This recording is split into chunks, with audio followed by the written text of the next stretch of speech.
परम सत्कारयोग साध संगत जी, सारे ही रसना पवित्र करिए ते आखिए धन श्री सतगुरु प्रताप सिंह जी, धन श्री सतगुरु जगजीत सिंह जी, धन श्री सतगुरु उदय सिंह जी।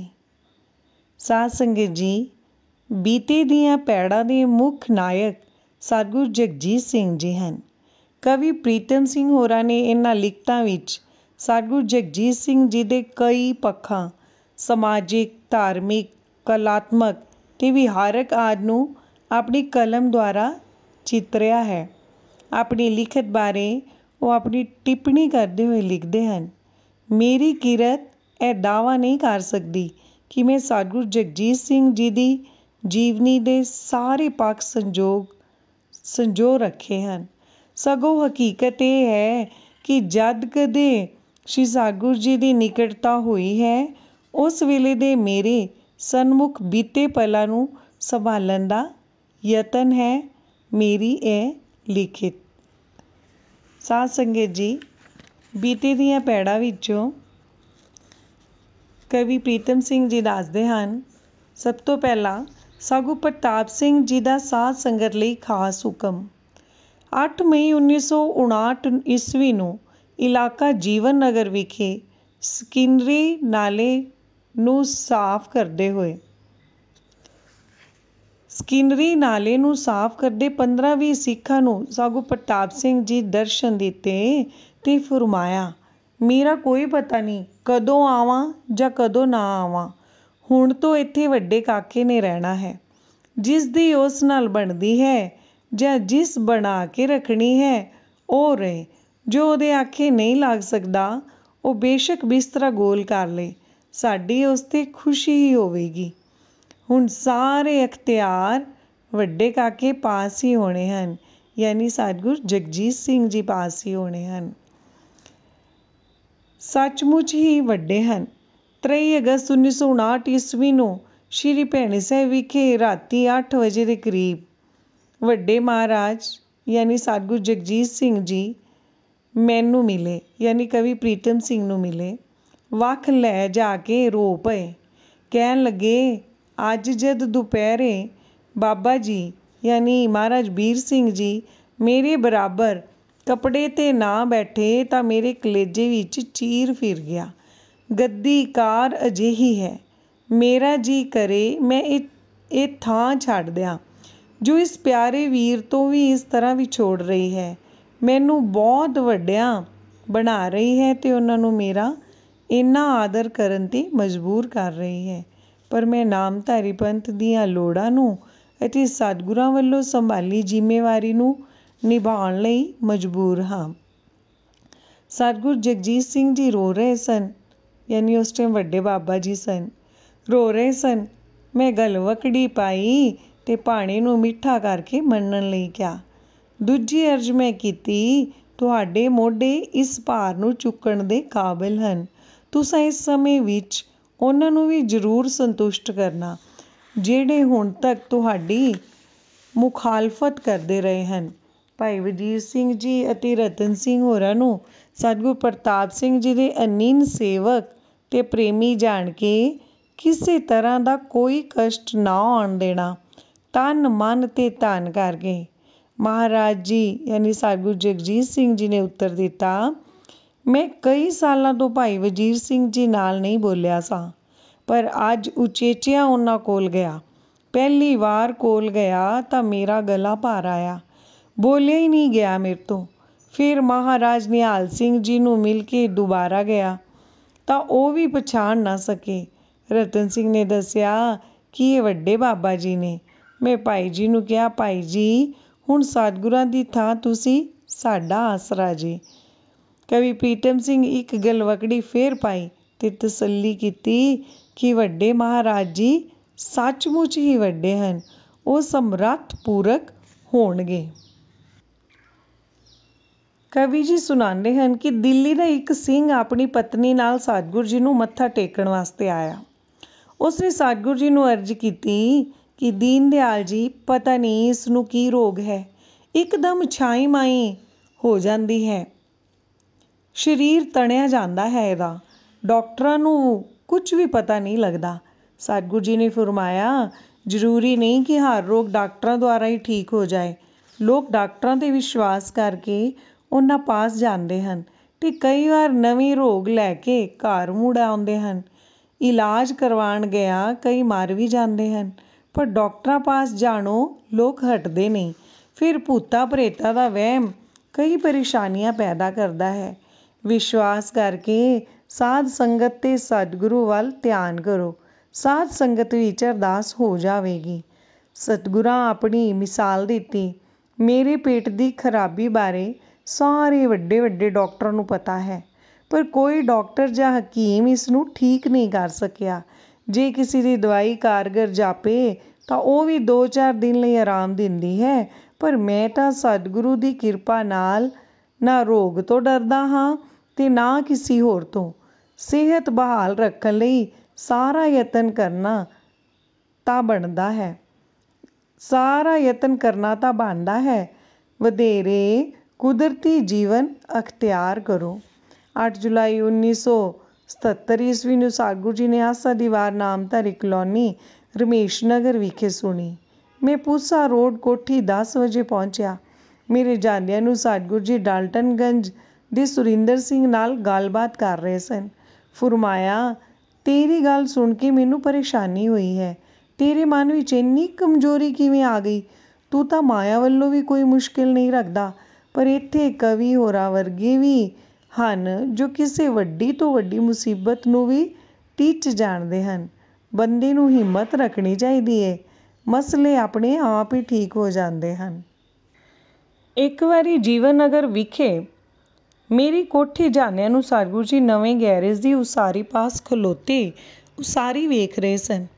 ਫਿਰ ਚਲਦੇ ਫਿਰਦਿਆਂ ਦੂਜੀ ਵਾਰ ਮਿਲਣ 'ਤੇ ਬਹੁਤ ਸਾਰੀਆਂ ਗੱਲਾਂ ਹੋਰ ਦੱਸ ਕੇ ਆਖਿਆ, ਜੇ ਕੋਈ ਕਦੇ ਦਿਲ ਦੀ ਰੰਜਿਸ਼ ਖਤਮ ਕਰਕੇ ਹੱਥ ਮਿਲਾਉਣ ਲਈ ਅੱਗੇ ਵਧਾਏ ਤਾਂ ਉਹਦੇ ਚਰਨੀ ਹੱਥ ਲਾ ਦੇਣਾ ਹੀ ਵਾਜਬ ਹੈ। ਇਸ ਹਾਰਦਿਕਤਾ ਨਾਲ ਦੂਜਾ ਪਾਸਾ ਜਿੱਤਿਆ ਜਾ ਸਕਦਾ ਹੈ। ਸਤਿਗੁਰੂ ਜੀ ਜੀਵਨ ਨਗਰ ਵਿਖੇ ਇੱਕ ਵਾਰ ਆਸਾ ਦੀ ਵਾਰ ਦਾ ਕੀਰਤਨ ਰੂੜ ਸਿੰਘ ਜਥੇਦਾਰ ਦੇ ਘਰ ਹੋ ਰਿਹਾ ਸੀ। ਉੱਥੇ ਦਰਸ਼ਨ ਦੇ ਰਹੇ ਸਨ। ਸਤਿਗੁਰੂ ਜੀ ਨੇ ਉੱਥੇ ਦਰਸ਼ਨ ਦਿੱਤੇ। ਅਖੰਡ ਪਾਠ ਦਾ ਇੱਕ ਭੋਗ ਵੀ ਆਪ ਜੀ ਦੀ ਹਜ਼ੂਰੀ ਵਿੱਚ ਪਿਆ। ਵਾਰ ਦੀ ਸਮਾਪਤੀ ਪਿੱਛੋਂ ਕਿਸੇ ਸਿੰਘ ਦਾ ਕੇਸ ਸਤਿਗੁਰੂ ਜੀ ਸਾਹਮਣੇ ਆਇਆ ਕਿ ਉਹਦੀ ਨੂੰਹ ਜਾਂ ਧੀ 'ਤੇ ਜਾਦੂ ਟੂਣੇ ਦਾ ਅਸਰ ਹੋ ਰਿਹਾ ਹੈ। ਸਤਿਗੁਰੂ ਜੀ ਸਪਸ਼ਟ ਕੀਤਾ ਕਿ ਕਿਸੇ ਜਾਦੂ ਟੂਣੇ ਦਾ ਅਸਰ ਨਹੀਂ ਹੁੰਦਾ। ਇਹ ਸਾਡੇ ਮਨਾਂ ਦੀ ਕਮਜ਼ੋਰੀ ਹੈ ਜੋ ਇਹ ਅਜਿਹੇ ਵਾਕਿਆਤ ਹੋ ਜਾਂਦੇ ਹਨ। ਡਰਾਈਵਿੰਗ ਦੇ ਅਸੂਲ। ਸ਼੍ਰੀ ਸਤਿਗੁਰੂ ਜੀ ਨੇ ਸ਼੍ਰੀ ਭੈਣੀ ਸਾਹਿਬ ਵਿਖੇ ਆਪਣੇ ਡਰਾਈਵਰ ਸੰਤ ਰਘੁਬੀਰ ਸਿੰਘ ਨੂੰ ਦੱਸਿਆ ਕਿ ਸਤਿਗੁਰੂ ਪ੍ਰਤਾਪ ਸਿੰਘ ਜੀ ਤੋਂ ਬਚਨ ਸੁਣਿਆ ਹੋਇਆ ਹੈ। ਉਹਨਾਂ ਡਰਾਈਵਿੰਗ ਲਈ 3 ਗੁਰ ਦੱਸੇ ਹਨ। ਗੱਡੀ ਸਦਾ ਪੈਟਰੋਲ ਨਾਲ ਹਮੇਸ਼ਾ ਭਰਪੂਰ ਕਰਕੇ ਰੱਖੋ। ਜਦੋਂ ਰੁਕਣਾ ਹੋਵੇ, ਜਿੱਧਰ ਨੂੰ ਗੱਡੀ ਨੇ ਚੱਲਣਾ ਹੋਵੇ ਉੱਧਰ ਮੂੰਹ ਕਰਕੇ ਖਿਲਾਰੋ। ਤੀਜਾ, ਜਦੋਂ ਤੁਰ ਪਾਓ ਤਾਂ ਰੇਲ ਦੇ ਫਾਟਕ ਜਾਂ ਨਦੀ ਵਗੈਰਾ ਦਾ ਪੁਲ ਪਾਰ ਕਰਕੇ ਹੀ ਖਲੋਵੋ। ਰੁਕਣ ਦੀ ਲੋੜ ਪਏ ਤਾਂ ਫਾਟਕ ਜਾਂ ਪੁਲ ਤੋਂ ਉਰਲੇ ਪਾਰ ਕਦੇ ਨਾ ਖਲੋਵੋ। ਕਵੀ ਪ੍ਰੀਤਮ ਸਿੰਘ ਜੀ ਦੱਸਦੇ ਹਨ ਕਿ ਨਰਿੰਦਰ ਸਿੰਘ ਮੇਰੇ ਕੋਲ ਆ ਕੇ ਬੈਠਾ। ਉਸ ਨੇ ਆਪ ਬੀਤੀ ਸੁਣਾਈ। ਸਾਡੀ ਦੁਕਾਨ ਭਾਵੇਂ ਲਾਜਪਤ ਰਾਏ ਮਾਰਕੀਟ ਵਿੱਚ ਸੀ, ਪਰ ਦਰੀਆਂ ਖੇਸ ਹੀ ਵੇਚਦਿਆਂ ਮਸਾਂ 100-200 ਰੁਪਇਆ ਰਾਤ ਤੱਕ ਮਿਲਦਾ। ਮਨ ਨੂੰ ਕੋਈ ਤਸੱਲੀ ਨਹੀਂ ਸੀ। ਇੱਕ ਦਿਨ ਸਾਡਾ ਇੱਕ ਲਹਿਣੇਦਾਰ ਆ ਗਿਆ। ਉਸ ਨੂੰ ਸਿਰਫ 2000 ਦੇਣਾ ਸੀ, ਪਰ ਸਾਡੇ ਪਾਸੋਂ ਉਹ 2000 ਪੂਰਾ ਨਹੀਂ ਸੀ ਹੋ ਰਿਹਾ। ਇਹ ਚੌਥਾ ਇਕਰਾਰ ਸੀ ਜੋ ਉਸ ਅੱਜ ਆਉਣਾ ਸੀ। ਗੱਲ 7 ਕੁ ਸਾਲਾਂ ਦੀ ਹੈ। ਮੈਂ ਦੁਕਾਨ ਖੋਲ੍ਹੀ, ਸਾਫ਼ ਸੁਥਰੀ ਕਰਕੇ ਸਤਿਗੁਰੂ ਜੀ ਦੀ ਮੂਰਤੀ ਸਾਹਮਣੇ ਰੱਖ ਮਨ ਵਿੱਚ ਵਸਾ ਸੱਚੇ ਦਿਲ ਨਾਲ ਬੇਨਤੀ ਕੀਤੀ, ਸੱਚੇ ਪਾਤਸ਼ਾਹ ਅੱਜ ਨਹੀਂ ਰਹਿੰਦੀ ਜੇ ਦਰਗਾਹੀ ਮਦਦ ਨਾ ਕਰੋ। ਅੱਜ ਭਾਵੇਂ ਕਿਵੇਂ ਵੀ ਮੈਨੂੰ 2000 ਮਿਲਣਾ ਚਾਹੀਦਾ ਹੈ। ਜਿਉਂ-ਜਿਉਂ ਦਿਨ ਚੜ੍ਹਦਾ ਗਿਆ ਆਸ ਵੱਜਦੀ ਰਹੀ, ਪਰ ਪੱਲੇ ਕੁਝ ਨਹੀਂ ਸੀ ਪੈ ਰਿਹਾ। ਮੇਰੀਆਂ ਗਿੱਲੀਆਂ ਅੱਖਾਂ ਨਾਲ ਕੀਤੀ ਅਰਦਾਸ ਮੈਨੂੰ ਯਕੀਨ ਸੀ ਬਿਰਥੀ ਨਹੀਂ ਜਾਏਗੀ।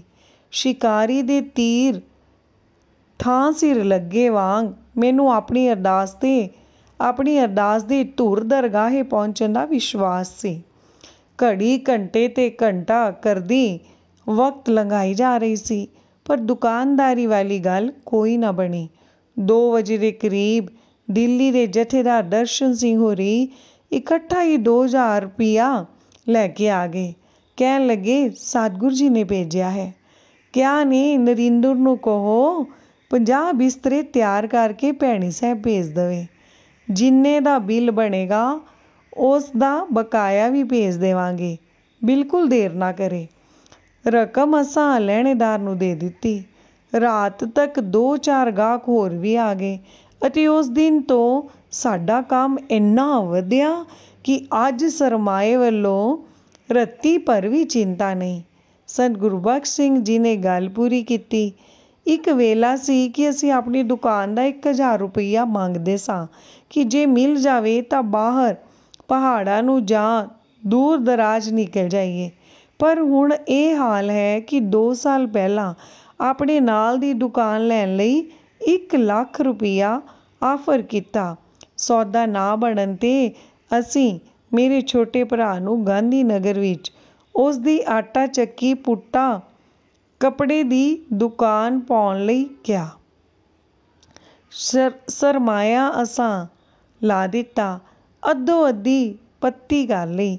ਅੱਜ ਗਾਂਧੀ ਨਗਰ ਵਿੱਚ ਕਾਰੋਬਾਰ ਨੂੰ ਹੜ੍ਹ ਆ ਗਿਆ ਹੈ। ਇੱਕ ਹੋਰ ਸਾਖੀ ਸੁਣਾਉਂਦੇ ਹਨ ਕਿ ਇੱਕ ਵਾਰ ਸਰਦਾਰ ਦਇਆ ਸਿੰਘ ਕੱਕੜ ਨੂੰ ਅਚਾਨਕ ਬਲੱਡ ਪ੍ਰੈਸ਼ਰ ਹੋ ਗਿਆ। ਸਤਿਗੁਰੂ ਜੀ ਵੱਲੋਂ ਸੰਤ ਬਲਵੰਤ ਸਿੰਘ ਸੋਖੀ ਨੂੰ ਦੀਵਾਨ ਦਾ ਪ੍ਰਬੰਧ ਕਰਨ ਦੀ ਆਗਿਆ ਹੋਈ। ਸੋਖੀ ਜੀ ਨੇ ਦੱਸਿਆ, ਉਸ ਦਿਨ ਜੋ ਮੇਲੇ ਦਾ ਗੇਟ ਬਣਾਇਆ ਗਿਆ ਉਹ ਬਹੁਤ ਹੀ ਸ਼ਾਨਦਾਰ ਸੀ। ਲਾਟੂਆਂ ਦੀਆਂ ਕਤਾਰਾਂ ਦੋਹੀਂ ਪਾਸੇ ਦੀਵਾਨ ਨੂੰ ਜਾਂਦੀਆਂ ਸਨ। ਸਤਿਗੁਰੂ ਜੀ ਨੇ ਗੇਟ ਵੇਖ ਕੇ ਕਿਹਾ, ਇਹ ਮੇਰੇ ਲੰਘਣ ਵਾਲਾ ਗੇਟ ਨਹੀਂ। ਇੰਨੀ ਫਜ਼ੂਲ ਖਰਚੀ ਤੇ ਵਿਖਾਵਾ ਚੰਗੇ ਨਹੀਂ ਲੱਗਦੇ ਮੈਨੂੰ। ਮੈਂ ਸੋਚਿਆ ਕਿ ਲਾਭ ਇਸ ਸਭ ਕੁਝ ਦਾ ਜਿਸ ਸਤਿਗੁਰੂ ਜੀ ਪ੍ਰਸੰਨ ਨਾ ਹੋਏ। ਮੈਂ ਇਸ ਮੇਲੇ ਵਿੱਚ 1 ਮਹੀਨੇ ਦੀ ਤਨਖਾਹ ਯਾਨੀ 350 ਪਾਈ ਹੋਈ ਸੀ। ਜਦੋਂ ਮੈਨੂੰ ਸਤਿਗੁਰੂ ਜੀ ਦੀ ਰਜ਼ਾ ਦਾ ਪਤਾ ਲੱਗਾ ਤਾਂ ਮੈਂ ਅਰਜ਼ ਕੀਤੀ, ਜੇ ਆਪ ਜੀ ਨੂੰ ਇਹ ਸਭ ਕੁਝ ਚੰਗਾ ਨਹੀਂ ਲੱਗਦਾ ਤਾਂ ਅਸਾਂ ਕੀ ਕਰਨਾ ਹੈ। ਮੈਂ ਹੁਣੇ ਆਰੀ ਨਾਲ ਦਰਵਾਜ਼ਾ ਵੱਢ ਘੱਤਦਾ ਹਾਂ ਅਤੇ ਆਰੀ ਲੈ ਕੇ ਦੋਵੇਂ ਥੰਮਲੇ ਵੱਢ ਦਿੱਤੇ। ਸਤਿਗੁਰੂ ਜੀ ਜਾ ਕੇ ਦੀਵਾਨ ਵਿੱਚ ਬੈਠ ਗਏ।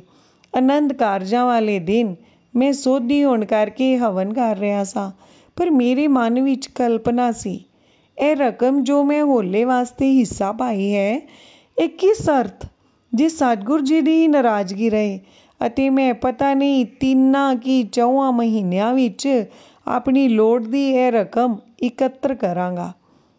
ਮੇਰੀ ਕਲਪਨਾ ਵੱਧ ਤੋਂ ਵਧੇਰੇ ਹੁੰਦੀ ਜਾ ਰਹੀ ਸੀ। ਹਵਨ ਵਿੱਚ ਮਨ ਹੀ ਨਹੀਂ ਸੀ ਜੁੜ ਰਿਹਾ। ਤਦ ਨੂੰ ਸਤਿਗੁਰੂ ਜੀ ਵੱਲੋਂ ਮੈਨੂੰ ਇਸ਼ਾਰਾ ਹੋਇਆ। ਮੈਂ ਕਾਫੀ ਦੂਰ ਬੈਠਾ ਹੋਇਆ ਸਾਂ। ਮੈਨੂੰ ਤਾਂ ਸੁੱਧ ਬੁੱਧ ਭੁੱਲ ਗਈ। ਇਹ ਵੀ ਨਾ ਪਤਾ ਰਿਹਾ ਕਿ ਮੈਂ ਇੱਥੇ ਹਵਨ ਦੀ ਕੋਈ ਮਰਿਆਦਾ ਪੂਰੀ ਕਰ ਰਿਹਾ ਹਾਂ। ਜਾ ਪਹੁੰਚਾ ਨੰਗੇ ਪੈਰੀ ਹੀ ਸਤਿਗੁਰੂ ਜੀ ਕੋਲ ਹੋਣ ਵਾਸਤੇ ਮੈਂ ਆਪਣੇ ਪੈਰ ਝਾੜੇ।